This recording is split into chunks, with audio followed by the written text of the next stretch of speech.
Hi, everyone. Welcome back to Ace of Pentacles. I want to chat with you today about feedback. If you are working in a corporate setting, you might be going through a feedback cycle right now. I have clients who are going through this process, and I've actually spent quite a bit of time in my career in HR designing and managing feedback cycles. I've trained managers on how to give and receive feedback, and I've supported employees on improving their performance based on the feedback.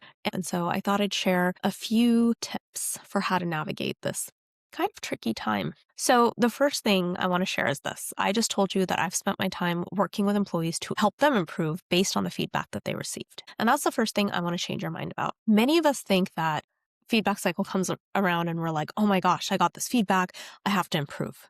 Right? And I want to help you reframe this because it's not always about quote unquote improving, okay? I'd like you to start thinking about how to integrate the feedback. Because when we think about improving, we immediately jump to like, how do I change this behavior? And the reality is, whatever you're doing, right? I always say this, it has a purpose. There's a reason why you're doing it, why you're behaving that way. It might not be the worst thing in the world, whatever you're doing. You might be in the wrong environment. You might be dealing with a manager that's not seeing the value of that, right? So you never really know what the intention of the feedback is. And so that's why I always say, instead of immediately jumping to like, I've got to improve, give it a pause, give yourself a minute and think about how to integrate the feedback, right? So I want to so lesson one is replace the word improve with the word integrate to help you move away from reacting to actually thoughtfully responding and being intentional with what you actually do with that feedback. So how do we do that? Lesson number two is getting curious. I always tell my clients, before you react, before you judge, whether it's the person giving you feedback or the feedback itself, get curious. Understand the why behind that feedback. Someone's telling you this for a reason. And giving and receiving feedback are really hard. So your manager probably did not have a great time figuring out how to tell you this. So I encourage you to zoom out. Who is giving you this feedback? Likely, if you're in a corporate setting, it's your manager. Consider the context in which the feedback was given. I recently shared a story on LinkedIn about my own experience with feedback. A manager told me that I was too assertive. And this manager was like the opposite of assertive, right? She was young. She was, this was her first director role in her career. We were very different people. And this is happening a lot in the workplace. This has been happening a lot. You might be reporting to someone who's younger than you, who has less experience than you. And so they might be they might be noticing something about you that actually, from their perspective, it's relevant, it matters, but they're not seeing the value of it. So to me, it made perfect sense that this manager was calling me assertive. Now, why does who she is actually matter? Because 8 months earlier, or like 9 months earlier at a different company, a much larger company, my manager at that company, who had over 20 years of experience, told me that I wasn't assertive enough. So do you see why who's giving the feedback matters? That person was coming from a completely different background, completely different perspective. So if you're someone who's experiencing this, where you're getting conflicting feedback from different people, this happens a lot. For example, one person is telling you you're being too much of something and the other person is telling you you're not enough of that thing. Even between your personal life and your professional life, recognize that this is valuable information. In fact, it's a milestone. It means that you've grown to a point where you can express the same quality, that same energy, in different ways at different levels, right? So congratulations. Your next challenge is to know how to use that skill based on the situation, based on the goal, and based on your audience. So essentially, you have the tool. You know how to use the tool. Your job is to figure out where and when to use that tool. Okay? This manager told me that I was too assertive. My takeaway was not like, "Oh my God, I need to stop being assertive." My takeaway was, all right, how do I use my assertiveness so that it's not hurting me and hurting my goals here? Because assertiveness is actually a really useful quality. I might just not know exactly where to apply it and how to apply it. Lesson three, respond thoughtfully. We are so quick to try to change our lives and our ways the minute someone tells us what we're doing is wrong or they do it differently. So when someone offers me advice, especially when someone offers me unsolicited advice, but just advice in general. I pause and I ask myself one question. Why does this person's opinion matter right now? And sometimes it's because they're a potential client for me, or sometimes it's because they're really good at what they do. My recommendation to clients is this. Again, get curious. When someone gives you feedback, you are allowed to ask for more information. Asking the person to get specific is really important. Asking something like, hey, can you give me an example of what this looks like in action? Or, hey, I really want to be able to address this feedback that you've given me. Can you tell me specifically how you'd like me to handle a situation like this moving forward?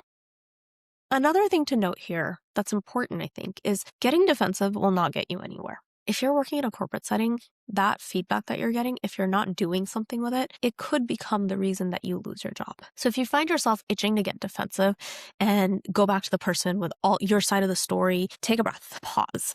Say, thank you for the feedback. I'd like to think about this and come back to you later if I have any questions, if that's okay. And walk away. Lesson 4, proactively asking for feedback. This is something that happens a lot. We are taught, like, it's this really great thing. You have to ask people how you're doing and ask for feedback. I'm all for it. Okay. But I'd like you to reframe this a little bit. I want to help you reframe it. When you're asking for feedback, I think people feel inclined to be like, oh, I have to look for a problem. I have to look for like something that's wrong that this person can fix. And it sets up the conversation with an expectation. Like, hey, I need you to tell me what I'm doing wrong so I can fix it, so I can be better, so I can be different.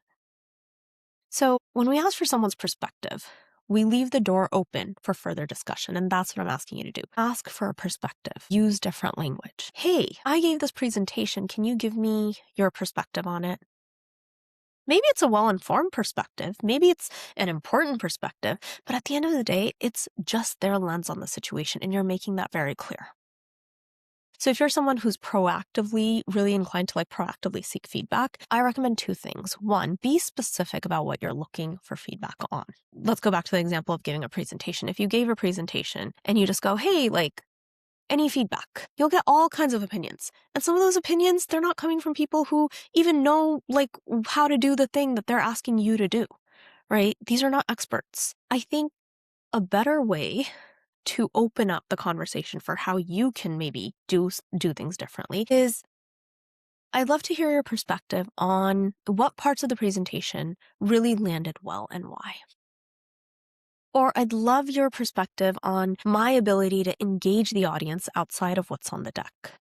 My second recommendation for those of you who like to ask for feedback proactively is ask for what you did well.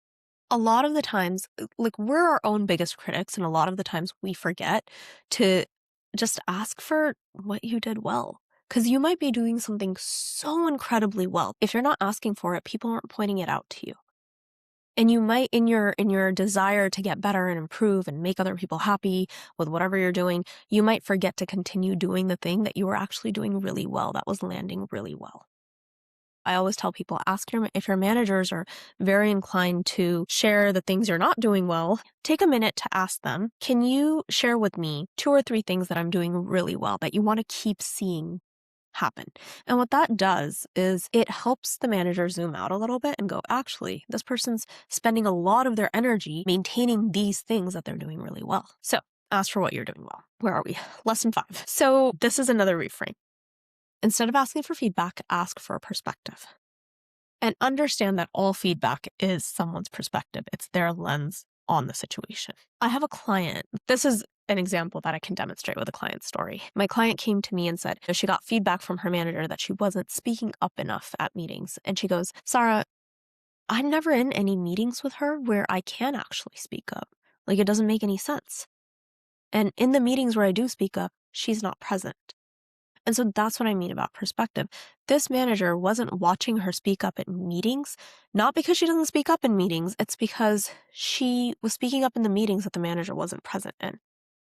Now, I asked her, okay, so how did you handle that?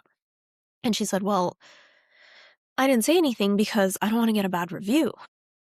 What she could have possibly done, and this requires some practice. I wouldn't do this in reactive mode. It requires practice. She could have said, "Hey, thanks for bringing this up. May I ask which meetings you're referring to just to be sure that I can work on this and see like how I can tweak it?" Just that question opens up the conversation, right? And it gives the manager a moment to sit back and think about the larger context of the meeting and her perspective on this.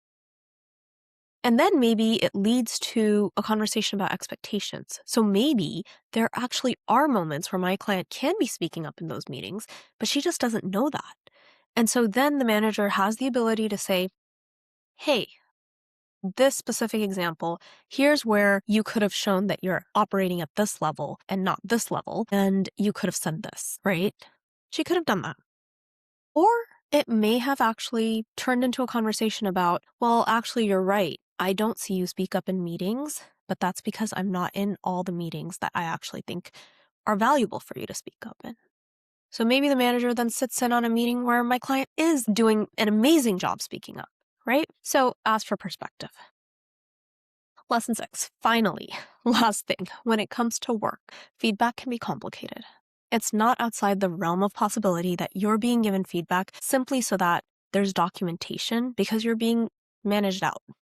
That's a reality that we all deal with. If you're getting feedback that isn't sitting well with you, unless you're resisting an opportunity to grow, you might actually find some value in asking yourself, is this the right role for me? Is this the right team? Am I excited about this opportunity, about working here? Am I using my strengths in this job? Because you might be doing the job exactly right with nothing else to be improved.